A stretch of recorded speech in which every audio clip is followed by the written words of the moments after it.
Let's turn now to Republican Congressman Peter King, a member of the House Financial Services Committee. Congressman, good morning. Good morning, Jamie. Let me start by asking you what the last couple of days have been like. They really made no sense. From the start, I thought it was wrong to pursue this policy of threatening to shut the government down over defunding Obamacare.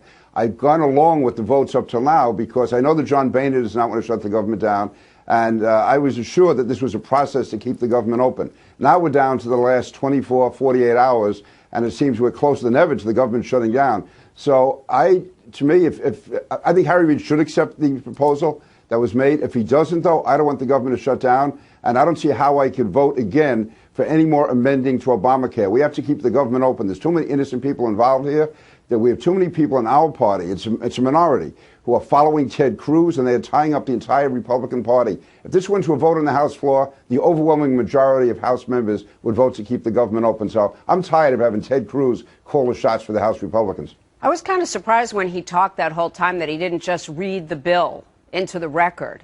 You know, something that the American people might have watched and then learned what Obamacare actually meant for them.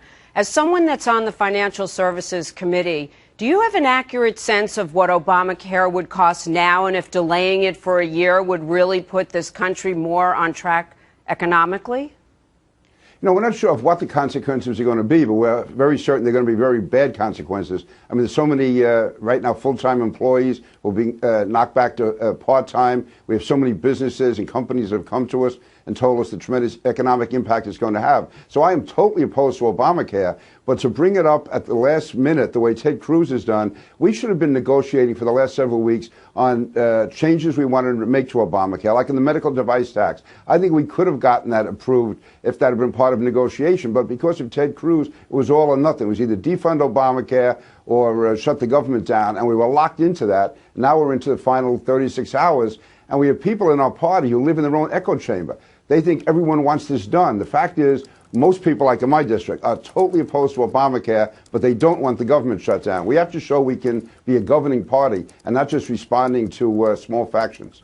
What options do your constituents who need Obamacare have?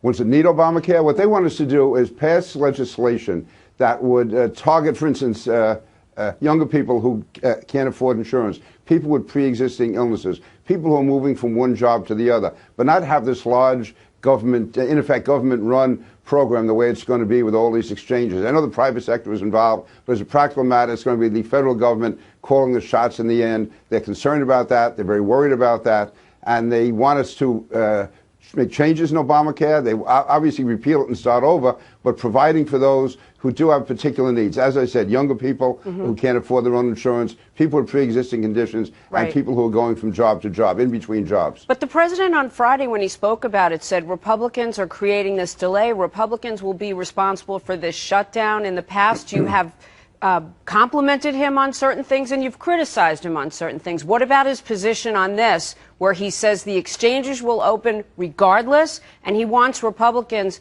to not interfere with something he says is the law, Obamacare?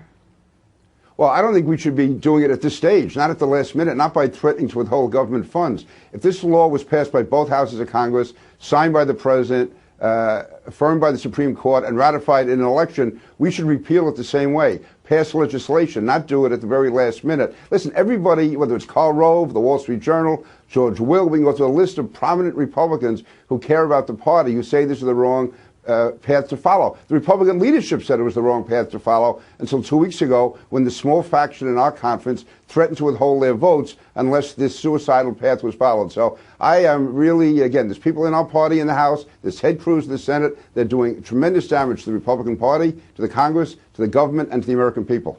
Congressman Peter King joining us live this morning and this now at noon. Thank you so much, sir. Have a great Sunday. Thank you, Jamie.